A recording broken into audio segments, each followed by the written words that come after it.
Çok güzel bir tatlı hazırlayacağım. Fresh bir tatlı olacak.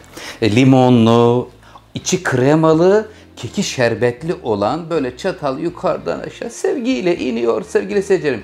Yumuşacık, limonlu, puf puf bir tatlı için hazır mısınız?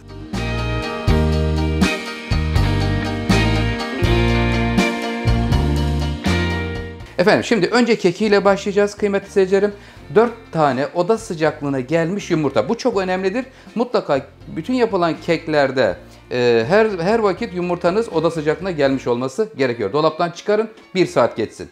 1 su bardağı şeker, 1 çay bardağı toz badem veya toz fındık satılıyor veya parçalayıcıdan geçirebilirsiniz. 4 çorba kaşığı un, tepeleme dolu olunca 4 çorba kaşığı oluyor. Şu anda 1 su bardağı yaptı. 1 paket vanilya, 1 paket kabartma tozu. Şurası kek bölümü. Hemen geçiyoruz kremasına.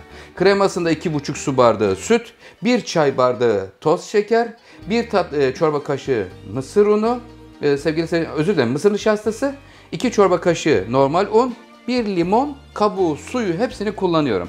Şerbetine geldiğimizde 1 su bardağı şeker, 2 su bardağı su, 1 dilim limonla hazırlanıyor. Önce sevgiyle yumurtaları kırıyorum, şekeriyle birlikte buluşturuyor. Mikserin en yüksek devrinde 3 dakika köpürtüyorum.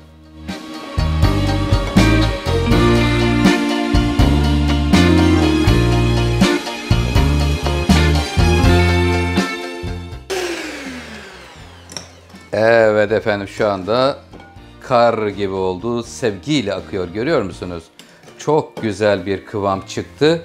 Buradaki püf noktası şekerin erimesi, yumurta ile birlikte eriyor ve köpürüyor. Aynı zamanda da kıvam yoğunlaşıyor sevgili seyircilerim. Şimdi efendim hemen buradan mikserimi artık ayırıyorum. Tellerdekini de alayım. Evet, şimdi neyle devam ediyoruz kıymetli seyircilerim? Burada 1 çay bardağı toz badem burası. Toz fındık da var. Bunların her ikisi de yoksa hiç problem yok. Un miktarınızı 4 çorba kaşığından o zaman 5 çorba kaşığına çıkarın. Eğer yoksa koyarsanız güzel olur. Çünkü müthiş bir tadı var.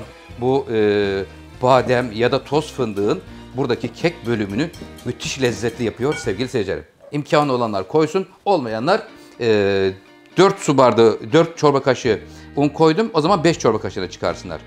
Buradaki ölçümüz 4 kaşık koyunca 1 bardak yaptı. 1 paket vanilya, 1 paket kabartma tozunu da eleğin içine alıyorum. Sevgiyle bir eliyorum hemen. Yüksekten şöyle. Güzel. Keklerinizin performansı çok güzel olur. Elediğiniz zaman sevgili seyircilerim. Hemen hiç hızlı bir şekilde beklemeden karıştırıyorum. Kıvamını da paylaşacağım. Bu tatlının şöyle bir özelliği var. İçinde gram yağ yok. Tamamen yağsız hazırlanmış bir tatlı, limonlu, fresh bir tadı var. Çok güzel, tadanlardan yüksek puan alabileceğiniz bir tatlı. Hem iftar sofralarında hem çay saatlerinde, misafir ağırlamalarda gerçekten çok beğeni toplayacak güzel bir tatlının şu anda kekini hazırlıyorum sevgili seyirciler. Burası hazırdır. Hemen şurada baktığımız zaman acaba kaç santim burası? Evet 40 santim boyu var mı? Hemen diğerini getireyim bir yan yana karşılaştırayım da ölçüsü çünkü seyircilerin tarafından sorulacak. Ben bunu ölçmeyi unuttum sevgili seyircilerim, özür dilerim. Evet bu 36 santim boyunda. Enine bakalım. Eni de 24. 36 santim boyunda 24 santim eninde olan bir fırın kabı sevgili seyirciler. Özür dilerim. Öncesi metreyle ölçmem gerekiyordu. Unutuvermişim. Kıvamını da göreceğiz şimdi. Nasıl bir kıvamda ortaya çıkmış. Canım spatulam neredesin? Sevgiyle gel bana doğru. Tamam. Şimdi kıvamı görüyoruz. Sevgili seyircilerim. Şu güzelliğe bakın. İçinde hiç yağ yok. Tamamen yağsız özel bir lezzet. Fırın kabına döküyor ve oradan sonra 180 derecelik alt üst pişirme bölümüne turbofan kapalı olarak kekimizi pişiriyoruz.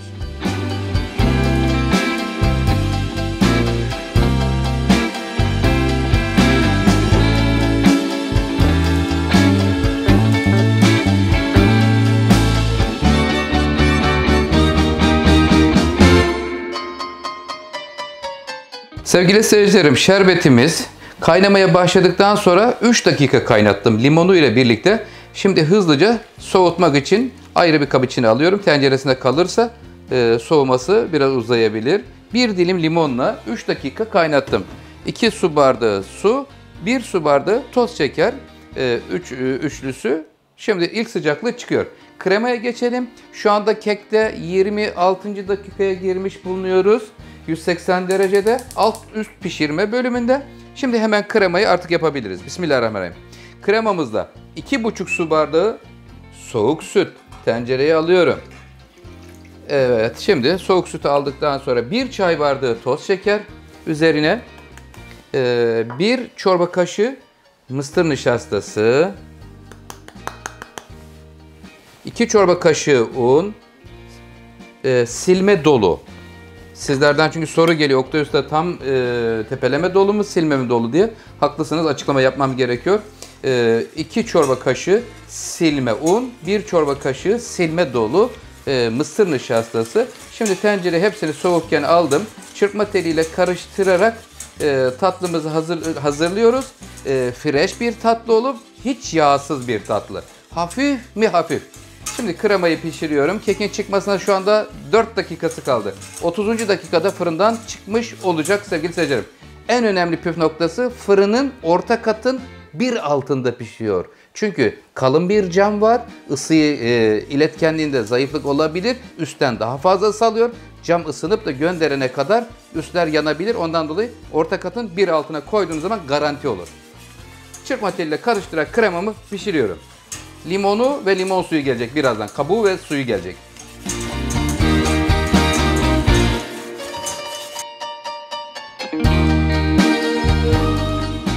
Evet, 30. dakika süremiz doldu. Sevgili seyircilerim, şu anda kekimiz fırından geliyor. Sevgiyle geliyor. Fırının alt üst pişirme bölümünde pişti. Tamamen yağsız, güzel bademin kokusu da bir güzel geldi.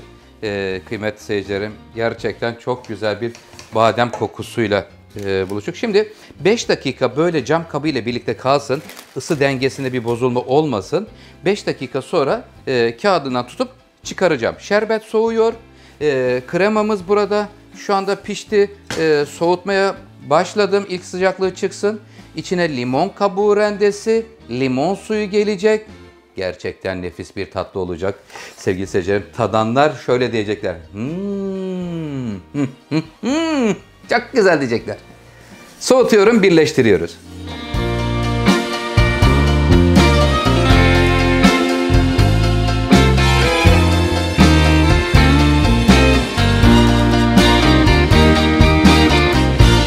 Evet sevgili seyircilerim, şu anda kremamız soğudu. Tatlımızın keki artık oda ısısına geldi, ılık hale geldi.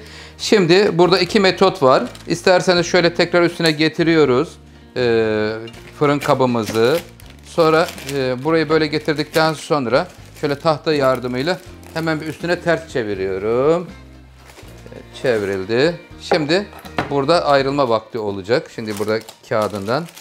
Canım, ayrılır mısın rica etsem? Sevgiyle ayrılıyor. Şöyle alayım. Zemini isterseniz hafif bir yağlayabilirsiniz sevgili seyircilerim. Evet, zemini yağlamayı tavsiye ederim.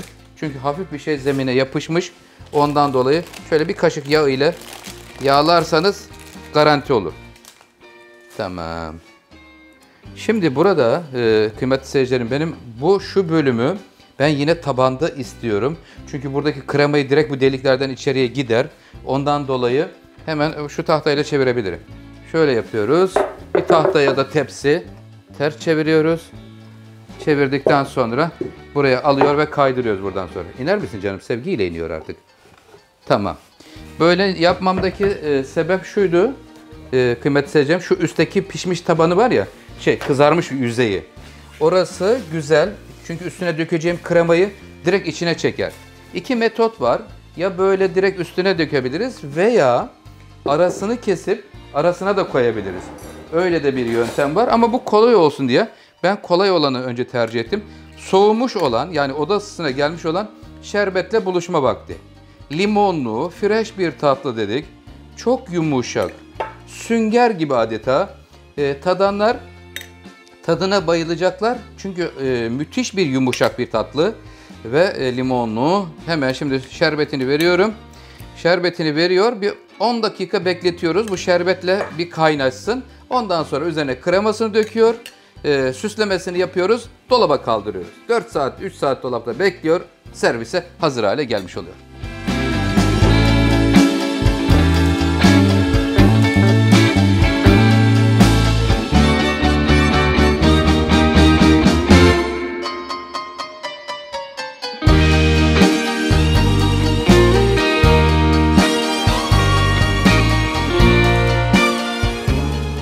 Sevgili seyircilerim, tatlımızın artık final bölümüne gelmiş bulunuyoruz. Yanlarda çilek, ortada şöyle kaşıkla dökülmüş yeşil fıstık, fındık olabilir, ceviz olabilir, Hindistan cevizi olabilir. Allah ne verdiyse, imkanlarınız neye müsaitse. Hemen bir özetleyelim. Şerbetimiz oda sıcaklığına gelince, sevgili seyircilerim, hemen oda sıcaklığına gelmiş olan kekiyle buluştu. Beklettik, biraz kaynaştı. Peşinden hemen çırpma teliyle güzelce çırpılmış kremayı döküp yaydık üzerine. Birleştiler. Şimdi süslemesini tamamladık. Böylece bir buzdolabına kaldıracağız. Eğer vaktiniz kısaysa 1 saat durması yeterli. Vaktiniz varsa 2-3 saat durursa güzel olur. Sevdiklerinize böyle sofraya getirin. Şık bir sunum. Afiyetle yenilen güzel bir ortam olur inşallah. Efendim biz ayrılan sürenin sonuna geldik kıymetli seyircilerim. Efendim kanalıma abone olup beğenip dostlarınızla paylaşırsanız çok mutlu olurum. İnşallah hep birlikte 1 milyona doğru gidiyoruz. Gold ödülümüzü aldığımız zaman inşallah şöyle bir güzel bir kutlama yapacağız. Hep birlikte Allah nasip ederse. Hayırlı iftarlar diliyorum sevgili seyircilerim. Kendinize iyi bakın. Hoşça kalın, sağlıklı kalın. Allah'a emanet olun.